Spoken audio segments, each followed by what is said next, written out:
আজকের ক্লাসে তোমাদের আমি মুভিং আয়রন টাইপ অ্যামমিটার এবং মুভিং আয়রন টাইপ ভোল্টমিটারের কনস্ট্রাকশন এবং ভিতরে যে ওয়ার্ক যে সমস্ত কম্পোনেন্টস আছে সেগুলো দেখাবো।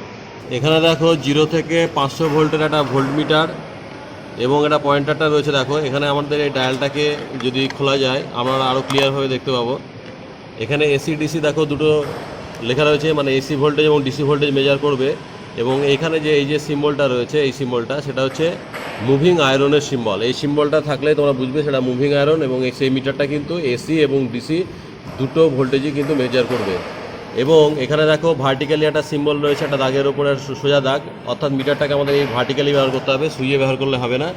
যদি আমরা মিটারটা এরকম হরাইজন্টালি ব্যবহার করি তাহলে অ্যাকুরেসি কম দেবে। আর এখানে দেখো স্টারের মধ্যে 2 বলে লেখা রয়েছে, এখানে স্টারের মধ্যে, অর্থাৎ এর যে কয়েলটার যে টেস্টিং ভোল্টেজ 2 কিলো ভোল্ট। এটা কোম্পানি যখন তৈরি করেছে তারা টেস্টিং ভোল্টেজ দিয়ে তৈরি করেছে। এখন এই ডায়ালটাকে আমরা যদি খুলে ফেলি দেখাবে। এই ডায়ালটাকে আমরা স্ক্রুটা খুলে ফেললাম। খুললে দেখো এখানে ভেতরে যে কম্পোনেন্টসটা রয়েছে, এটা হচ্ছে ভোল্টমিটারে যে কয়েলটা থাকে সেটা আমরা বলেছিলাম ভিসি বা ভোল্টেজ কয়েল বা প্রেসার কয়েল। এবং তার হচ্ছে খুব সরু হয়, থিন ওয়্যার হচ্ছে ইউজ করা হয়েছে কয়েল করার জন্য। এবং পাক সংখ্যা কিন্তু প্রচুর। আমরা জানি যেহেতু ভোল্টমিটারের কয়েলের রেজিস্ট্যান্স বাড়াতে হবে, তাহলে কী করতে হবে, তারের লেন্থ বাড়াতে হবে এবং তারটাকে শুরু করতে হবে। এবং সেই শুরু তার অটোমেটিক কারণে কয়েল করলে কী হবে, পাক সংখ্যা বেশি হবে। এখন এটাকে আমরা মুভিং আয়রন কেন বলছি? মুভিং আয়রন বলা হচ্ছে মুভিং আয়রন এই কারণে বলা হচ্ছে, দেখো এটাকে আমরা খুলে দেখো এই মুভিং আয়রনের কী কী কম্পোনেন্টস আছে। এটা হচ্ছে ফসফরাস ব্রোঞ্জের কিন্তু স্প্রিং। এই ফসফরাস ব্রোঞ্জের স্প্রিংটা কিন্তু কন্ট্রোলিং টর্কে সাহায্য করছে। এবং এটা হচ্ছে আমাদের যে ডিফ্লেক্টিং টর্ক হয় তার অপোজিটে কাজ করে, মানে কাউন্টার ফোর্স হিসাবে কাজ করে। আর এটা মুভিং আয়রন বলতে দেখো এটা এই যে স্পিন্ডেল, এই স্পিন্ডেলের মধ্যে যে দণ্ডটা রয়েছে, এটা হচ্ছে আয়রন।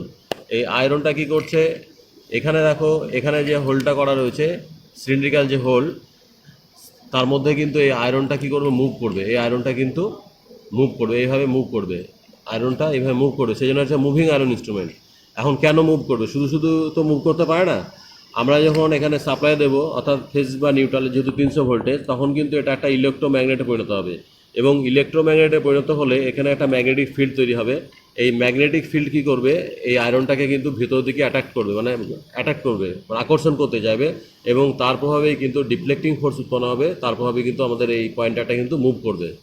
তাহলে আমরা বুঝতে পারলাম যে এক্ষেত্রে মুভিং আয়রনের ক্ষেত্রে আমাদের কি হচ্ছে, যে ম্যাগনেটটা থাকছে সেটা হচ্ছে ইলেকট্রোম্যাগনেট থাকছে, পার্মানেন্ট ম্যাগনেট নয়। দেখো একটা মুভিং আয়রন টাইপ অ্যামমিটার নেওয়া হয়েছে। 0 থেকে এটাকে খুললে এটা হচ্ছে জিরো অ্যাডজাস্টার। এটা সাহায্যে পয়েন্টারটাকে কিন্তু ঠিক করা যায়। এই পয়েন্টারটা যে জিরোতে নেই, এটা হচ্ছে জিরো অ্যাডজাস্টার। এটাকে আমরা বাইরে থেকে এই স্ক্রুটার সঙ্গে কানেক্ট করা থাকে, আমরা স্ক্রুড্রাইভার দিয়ে ঘোরালে এটাকে কিন্তু পয়েন্টারটাকে জিরোতে আনতে পারি। এই যে জিরোতে আনা গেল, জিরো অ্যাডজাস্টার। এখন এটা হচ্ছে মুভিং আয়রন টাইপ অ্যামমিটার। তার কী করে বুঝবো? এখানে দেখো সেই সিম্বলটা যেটা ভোল্টমিটার একটু আগে দেখলাম, সেই সিম্বল এখানেও রয়েছে। তাহলে এটা মুভিং আয়রন। এবং ভার্টিক্যাল সিম্বল রয়েছে, সেটা কেন আমি এর আগেই বলেছি। এবং এখানে স্টারের মধ্যে একটা কিলোওয়াট সংখ্যা লেখা রয়েছে, সেটাতে টেস্টিং ভোল্টেজ বোঝাচ্ছে। তাহলে এখান থেকে 5 থেকে 30 অ্যাম্পিয়ার পর্যন্ত কিন্তু 0 থেকে 30 অ্যাম্পিয়ার পর্যন্ত মেজার করা যাবে এই মুভিং আয়রন ইনস্ট্রুমেন্টের মধ্যে। এবার আমরা দেখব, আমরা যেহেতু বলেছিলাম অ্যামমিটারের কয়েল দেখো খুব মোটা, এখানে যেহেতু অ্যাম্পিয়ারটা বেশি হাই প্রবাহিত হবে, দেখো এখানে কিন্তু এটাকে অ্যামমিটারের কয়েল। এই অ্যামমিটারের কয়েলের মধ্যে দিয়ে যখন আমরা কারেন্ট প্রবাহিত হচ্ছে, তখন কি হচ্ছে, এটা ইলেকট্রোম্যাগনেটে পরিণত হচ্ছে। এবং ইলেকট্রোম্যাগনেটের প্রভাবে এর মধ্যেও কিন্তু ওই ভোল্টমিটারের মধ্যে যেমন আয়রন দেখালাম তোমাদের, এই আয়রনটা কিন্তু মুভ করবে। সেই আয়রনটা দেখাচ্ছি। আমরা এটাও বললাম মুভিং আয়রন টাইপের মধ্যে আমরা একটু আগে বললাম একটা মিটারের মধ্যে যে এটা দেখো একটা ফসফরাস ব্রোঞ্জের স্প্রিং রয়েছে,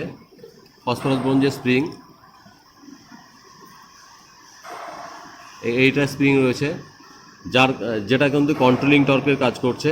আর এটা হচ্ছে একটা ওয়েট ব্যালেন্স রাখার জন্য। আর এখানে দেখো দুটো কিন্তু পাত রয়েছে, আয়রনের দুটো পাত।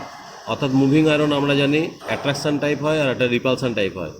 এখানে কিন্তু দুটো একই একই, যেহেতু এখান দিয়ে যখন আমাদের সার্কিটটা কমপ্লিট হবে তখন এটা ইলেকট্রোম্যাগনেট তৈরি হবে, ইলেকট্রোম্যাগনেট তৈরি হলে এর মধ্যে কিন্তু একটা ম্যাগনেটিক ফিল্ড তৈরি হবে এই হোলটার মধ্যে, এবং এটা যখন এর মধ্যে থাকবে তখন এই পাতেও কিন্তু একই পোলারিটির ম্যাগনেটিক ফিল্ড তৈরি হবে, এবং তখন একে অপরকে এই পাত দুটো কী করবে, রিপালস করবে, মানে বিকর্ষণ করবে, এবং বিকর্ষণের প্রভাবেই কিন্তু আমাদের এই পয়েন্টারটা কিন্তু মুভ করবে। তাহলে এখানে ডিফ্লেক্টিং ফোর্সটা উৎপন্ন হচ্ছে রিপালসানের মাধ্যমে। অর্থাৎ আমরা যেটা বুঝলাম যে মুভিং আয়রন টাইপ ইনস্ট্রুমেন্ট আবার দুটো টাইপ হয়, একটা হচ্ছে অ্যাট্রাকশন টাইপ, একটা হচ্ছে রিপালসান টাইপ। আগে যে ভোল্টমিটারটা দেখিয়েছিলাম সেটা হচ্ছিল অ্যাট্রাকশন টাইপ, এখানে যেহেতু দুটো পাত রয়েছে এটা হচ্ছে রিপালসান টাইপ ভোল্টমিটার, এই অ্যামিটার। আজকের ক্লাসের মাধ্যমে আমরা মুভিং আয়রন টাইপ অ্যামিটার এবং মুভিং আয়রন টাইপ ভোল্টমিটারের কনস্ট্রাকশান এবং তার বিভিন্ন কম্পোনেন্টসগুলো চিনতে পারলাম।